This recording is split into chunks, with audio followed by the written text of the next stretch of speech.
Como siempre, me da un enorme placer estar con ustedes en este horizonte de noticias y regresando después de un proceso de vacación que espero les haya permitido a todos ustedes descansar de mí.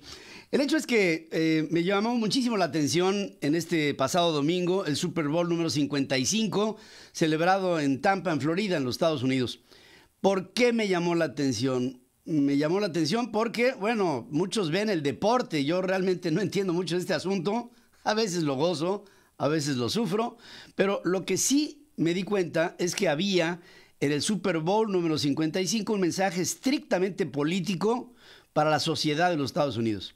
Hubo dos cosas que fueron para mí emblemáticas. Una, un comercial, vamos a llamarle así, promocional de la NFL, en el que habla de la unión en los Estados Unidos y de lo que se logra con la unión de la sociedad norteamericana, de lo que representa el deporte junto con la sociedad, junto con la actitud.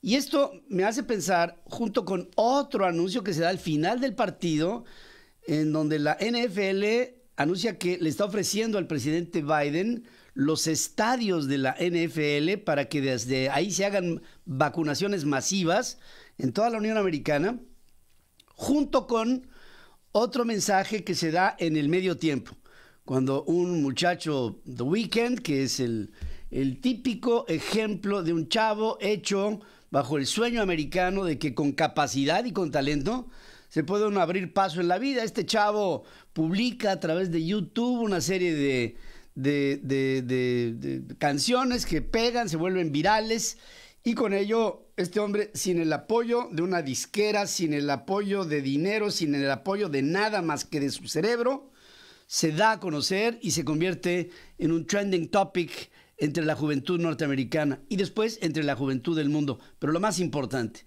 si se dieron cuenta, los bailarines de la coreografía estaban tapados, lo cual hablaba del mensaje del coronavirus. Pero al mismo tiempo se les veía que en el visage, aquí en la parte de los ojos, eran población afroamericana. Los músicos eran afroamericanos.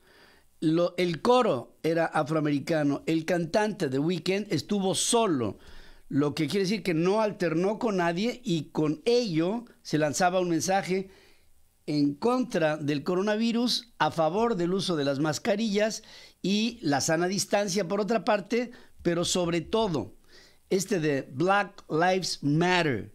Todo fue centrado en un espectáculo que, si un alien hubiera llegado a ver este espectáculo, hubiera dicho: Estados Unidos es un país de negros, solamente de afroamericanos, porque eso era lo que se veía, afroamericanos. El mensaje de la unidad de la NFL, junto con el mensaje del medio tiempo del Black Lives Matter, junto con el mensaje de The Weeknd, el hombre self-made, hecho a pulso, a mano, en base a su talento, hablan de la esencia de lo que es Estados Unidos y lo que representa este sueño americano. Se me hizo extraordinariamente importante el hecho. Aparte de que lo que está haciendo el presidente Biden constantemente es luchar hacia la pacificación. América Central, El Salvador, Guatemala, Honduras, mezclas de acuerdos con el gobierno de Biden para no obligar a los posibles migrantes a tener primero que encontrar asilo y refugio en sus propios países o entre ellos cruzados, con respecto de la necesidad que tendría que haber de refugio en los Estados Unidos bajo un principio de asilo, en función de un tema de carácter estrictamente humanitario, con lo que ha corregido con el DACA, con lo que ha corregido con China, en donde dice: sí, vamos a tener competencia entre China y los Estados Unidos, mas esto no representa una confrontación. Los llamados son constantes a tratar de entender entre la sociedad norteamericana, blancos, negros, hispánicos, amarillos, de todos colores, en esta geografía enorme de etnias, de este multiculturalismo y multireligión en la Unión Americana, hacen sentir que el esfuerzo es en contra de la pandemia, en contra de la discriminación, a favor de la conciliación, para hacer de los Estados Unidos una autoridad. Y dicho sea de paso, el heroico Brady, que sale adelante con su Super Bowl en triunfo número 7, que le da a los norteamericanos la idea de la fuerza que representa la entereza y la experiencia de un hombre que le gana a un muchacho que tiene todo el futuro por delante en los Kansas City Chiefs. Se me hizo perfecto el mensaje y tiende todo esto a encontrarle a los principales problemas de los Estados Unidos una sutura para que empiecen a sanar las heridas, después se hagan costra, después se hagan cicatriz y que las cicatrices con el paso del tiempo sanen. Francamente, pienso que lo del día de ayer, en el pasado Super Bowl, no solamente fue un evento deportivo, fue muchas otras cosas más. Y sin la necesidad de que hubiera políticos, hubo un mensaje político. Y esto para mí fue extraordinario como mensaje. En otras cosas, les quiero decir que el Financial Times sostuvo que la política energética del populista Andrés Manuel López Obrador es una peligrosa adicción a los combustibles fósiles.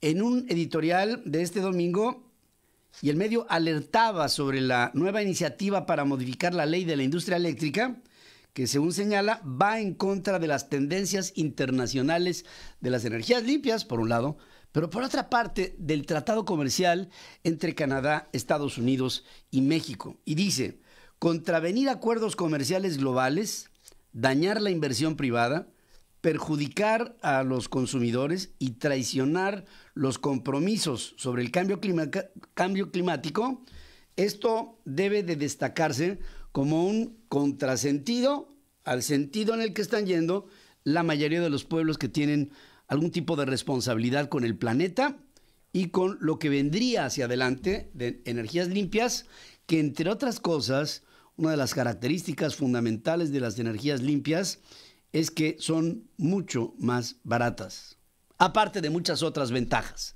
Pero el hecho de lo barato resulta un argumento que va a cambiar. Acuérdense de esto. Las energías limpias van a cambiar el tono y la forma de la economía de este siguiente periodo, este nuevo orden económico internacional después de la pandemia. Lo veremos, estoy seguro. El diario inglés dice sobre los efectos que tendrá el desempeño del presidente de México en las próximas elecciones. Explicó que los votantes le dieron a López Obrador y a Morena un mandato abrumador en el 2018 porque querían poner fin a la corrupción, que no se ha podido, reducir los delitos violentos, que no se han hecho, un mayor enfoque a los pobres, hoy hay más pobres.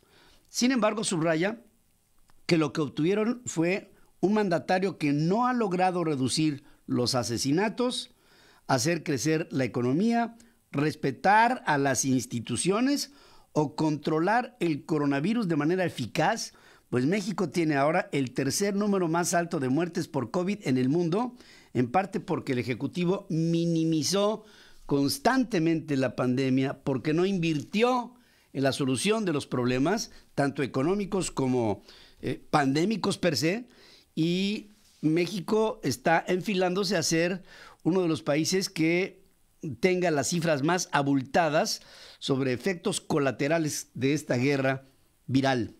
El Financial Times exhorta, fíjense, a Joe Biden, presidente de los Estados Unidos, a presionar a México. Y escribe, la administración de Biden no debería de perder el tiempo en recordarle a México sobre sus obligaciones internacionales en comercio y en cambio climático. Es tremendamente importante el mensaje del Financial Times, con una última cosa que se me hace también digna de resaltar. Lo que está diciendo aquí el Financial Times es, adentro, en México, ya no hay una solución. Es decir, ante el poder absoluto del presidente de México, no hay alrededor de este poder absoluto nada que se le contraponga. Ni una alianza política de partidos opositores, ni un sector empresarial que se le oponga al presidente de México en función de los intereses de México, no en contra del país. Y algo fundamental, estamos viendo aquí que la solución para México, hoy por hoy, ya no es una solución local. Es una solución que tendría que venir de la Casa Blanca. Y pone un acento muy particular, y habrá que observar, sobre el desempeño diplomático de la Casa Blanca hacia la política en el TEMEC, en lo particular, y hacia la política de América Latina en lo general, por parte de la capital de los Estados Unidos. Diversas empresas en México cerraron, migraron o despidieron a trabajadores ante la incertidumbre que generan las políticas del presidente Andrés Manuel López Obrador. Esto lo revela una investigación del periódico El País. De acuerdo con el diario, el sector energético es el más afectado debido a que la actual administración busca regresarle el monopolio del mercado del petróleo y de la electricidad a Petróleos Mexicanos y a la Comisión Federal de Electricidad. De hecho, el Ejecutivo envió a la Cámara de Diputados una iniciativa preferente que busca favorecer a la Comisión mediante una reforma a la ley de la industria eléctrica. El País, este diario español, muy crítico, muy agudo en su forma de percibir esta opinión, abordó el caso de Urbix Resources, una startup en tecnología mineral que migró de Hermosillo, Sonora, a Mesa, en Arizona, a principios del 2019. También se refirió a la empresa inglesa de energía renovable Solar Century, que cerrará su oficina de México este año, y a Sowitech, empresa alemana de energía renovable que redujo su plantilla en septiembre pasado. Según el periódico, entre los múltiples obstáculos de la administración de López Obrador están ataques del presidente en contra de la inversión privada, el freno a los permisos para operar, la prohibición del outsourcing, la cancelación de proyectos como el nuevo aeropuerto internacional de la Ciudad de México y una planta cervecera en Baja California, así como la falta de apoyos ante la crisis por la pandemia por el COVID. Es demoledor este comentario del País. Los inversionistas ahora tienen la mira en las elecciones de junio, en las que Morena podría perder su poder en el Congreso. Pero, y esto ya lo digo yo, hay todavía una acechanza, y es clara, y lo digo abiertamente. En las elecciones intermedias hay la esperanza de que la gente no vote por Morena, aunque desafortunadamente hay la tendencia a entender que pudiera mucha gente todavía susceptible de ser engañada por el populismo votar por Morena. Pero hay otro problema, y el problema grave que podría enfrentar México en las intermedias sería la trampa. ¿Es nuevo esto de la trampa en las elecciones? Claro que no. Lo que sería una práctica para Morena sobre el recurso de la trampa estaría en función del genoma del que está hecho Morena. Y el genoma del que está hecho Morena es el genoma del PRI. Bartlett, Andrés Manuel López Obrador, Olga Sánchez Cordero, ¿qué más queremos en este genoma de la trampa? Marco Cortés, que es el presidente nacional del PAN, advierte que de aprobarse la reforma a la ley de la industria eléctrica propuesta por Andrés Manuel López Obrador, se pondría en riesgo el tratado comercial con Estados Unidos y con Canadá. Y ya lo sabemos, no solamente de Estados Unidos, también de Canadá, no solo de Canadá, también de Europa, ha habido sendas cartas que le han enviado al presidente, a la secretaria de Energía, a la secretaria de Economía, al secretario Marcelo Ebrard, para que no se rompan los acuerdos sobre el cambio climático, sobre las energías limpias, sobre incluso las energías de desechos fósiles. Y para Rubicón, fíjense, hay un fondo económico encabezado por uno de los principales amigos de Vladimir Putin, que se llama el Fondo Volga. Y este Fondo Volga lo que propone es la idea de incentivar la inversión de la energía en función de los desechos fósiles. Y cada vez una mayor relación de México con Rusia. Hace poco se anunció, estando el presidente incluso enfermo, que tuvo una plática muy cordial con el presidente Vladimir Putin. No es usual que esto lo anuncie un presidente mexicano. Y por otra parte, analicemos el terreno de Dos Bocas, donde será la refinería, si es que se acaba, si es que se hace y si es que se acaba. Esa refinería, si lo vemos, no ha anunciado en ningún momento dentro de su proyecto macroeconómico y su viabilidad el que tenga conectividad con el centro de la República, que tenga ductos, oleoductos, poliductos que comuniquen a la refinería con ramales de consumo en la República Mexicana. No hay una carretera de las dimensiones, de las características que pudieran tener necesariamente proyectos de esta naturaleza para conectar con la red de carreteras nacional. ¿Cuál es la comunicación que en automático tiene en este momento Dos Bocas? El mar. Y si es el mar, yo me pregunto, ¿no será que Dos Bocas se esté planeando para refinar gasolinas y mandarlas a Cuba, a Nicaragua, a Venezuela, a Argentina, a los países del socialismo bolivariano del siglo XXI? Es simplemente una pregunta. Ignacio Mier, coordinador de Morena en la Cámara de Diputados, asegura que con la aprobación de la reforma eléctrica propuesta por el Ejecutivo Federal no habrá ningún tipo de controversia constitucional.